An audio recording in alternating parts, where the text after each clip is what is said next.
Hello, Anashe. Yes, I am going to make this talk about my opinions and ideas about American politics, even though I'm not American, I'm an Israeli, and even though I'm not as adept in American history as I am in the history of Europe. So, first of all, let me tell you my point of view. Israel is very much an unofficial colony of America. Of the USA. We owe the USA so much. We get a lot of funding from the USA. The Jewish community in the USA support us.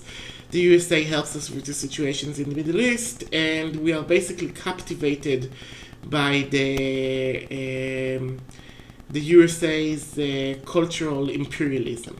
Okay, so things that happen in the USA affects us very well, and many people in Israel are very much thinking that the victory of Trump is a good thing, because every time the traditionalists or the Republicans win, we get slightly better chances and slightly better opportunities to Israel. But this is my opinion, and I live in the outskirts of Israel. I'm not really a normal Israeli person. I'm a witch. I'm pagan. In a sense, I'm a drifter. So I have my own personal opinions about this. And let me tell you my opinions about this victory, these elections. First of all, I find that people of the USA that don't really like to be compared to historical processes happening in other places, especially not in Europe, because there is a lot of propaganda that historically wanted to separate the USA from Europe. So, in that propaganda, the USA is a great, wonderful nation, and it separated itself from backward, horrible Britain and the rest of Europe. But it's not necessarily true, and I think that current situations could be compared very well to the French Revolution. Yes, the French Revolution of 1789. Why is that? And who is who? Well, I would say that Clinton is in a sense Marie Antoinette, and Trump is in a sense Robespierre. And asking me, let me put it plain, I would vote for Hillary, not Trump. So yes, I put it out there, and I will explain to you why in a second. Why is this even comparable? Well, the reason is very simple. When people sit down and ask why did the French people rebel or why was there a revolution, I think that they are basically missing one integral point.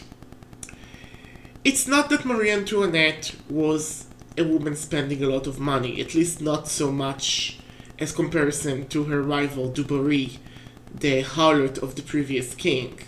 Okay? And it's not that she was, especially addicted to wealth and decadence. She was an Austrian, and every person that knows, the spirit of Germany and Austria, they know that those are very modest people. Marie Antoinette really hated eating in public, really hated giving birth in public, which was expected from her as a queen. Okay?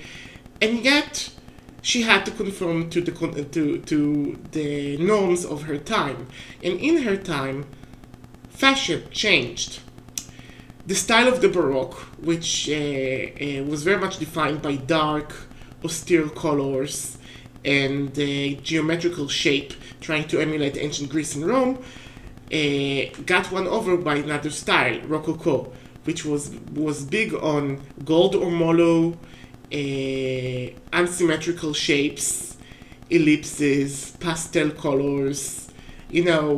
The fashion changed completely, unsymmetry places, and when the fashion changed, it changed in everything, in clothes, food, jewelry, palaces, architecture, everything, okay? And she as a queen was expected to keep on appearances.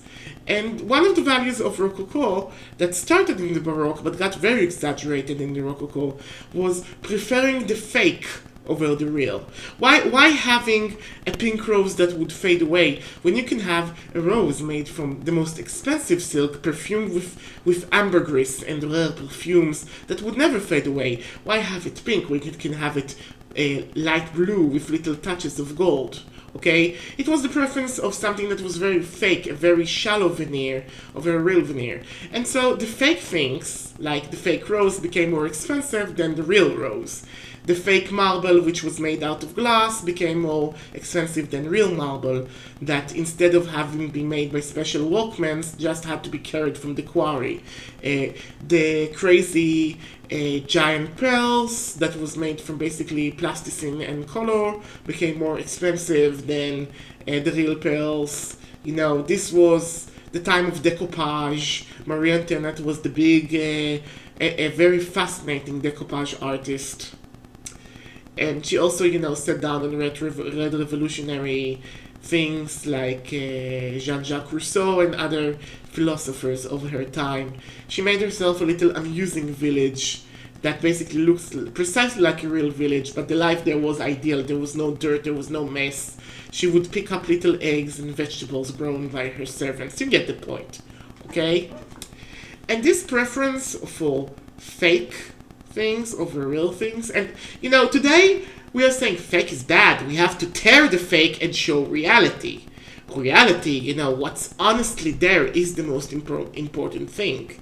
Okay, but Marie Antoinette, in her time, you have to honor the fake, and you know, all of us, we are all using that. We are all wearing makeup. Okay, we're not all of us are showing the real. All our flaws for reality. We are all using somewhat of white lies. We are all like, you know, we have preferences that lies in fake. Okay? Fake is not just a necessity, it's a way of life.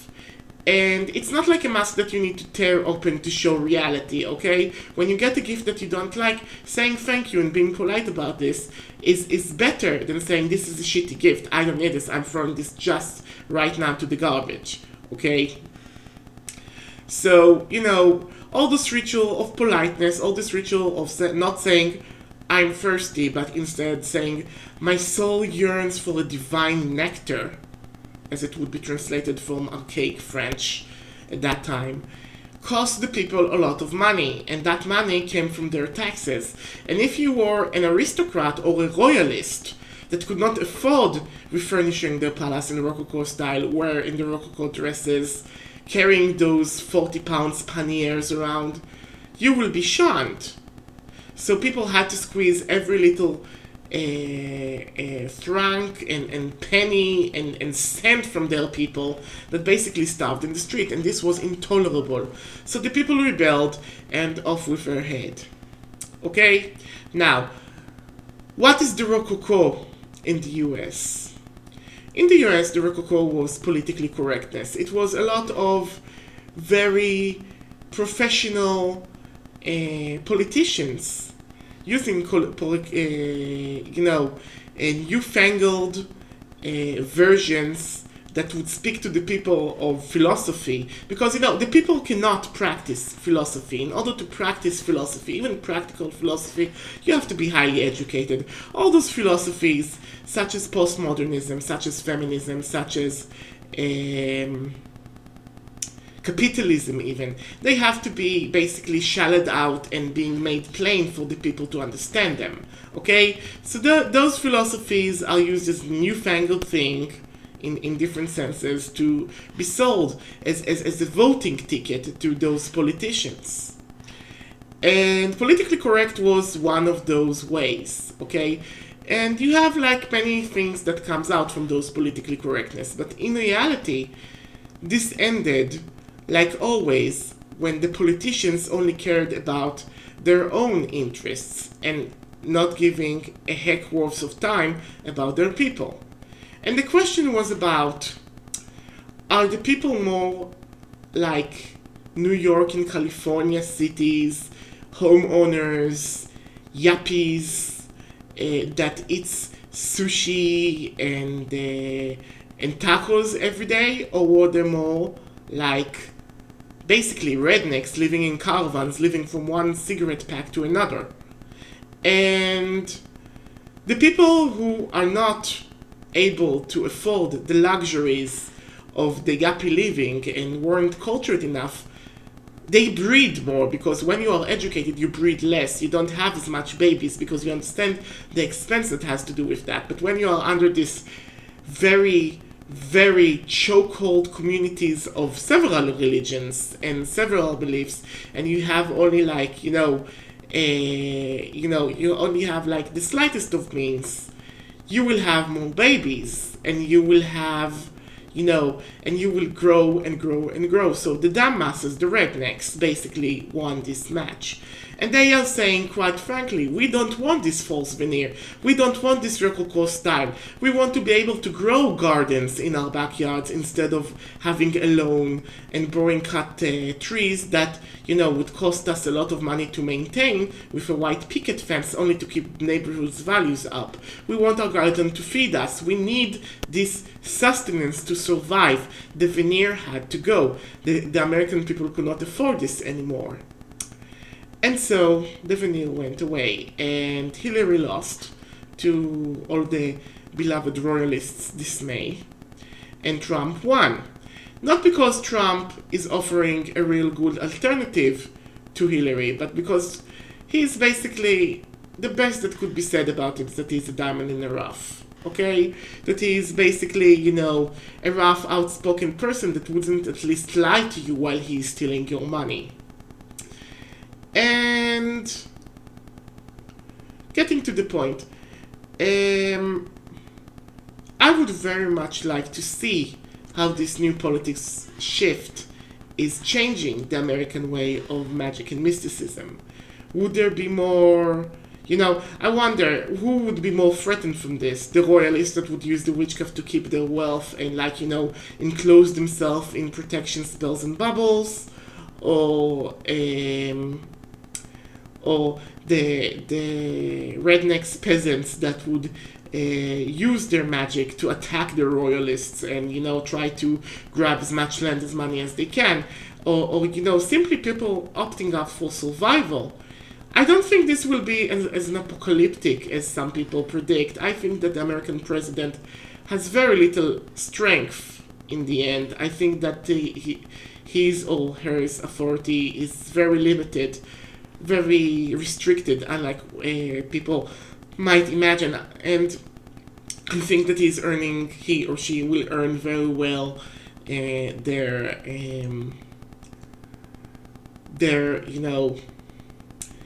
pension when they would be done with all of this.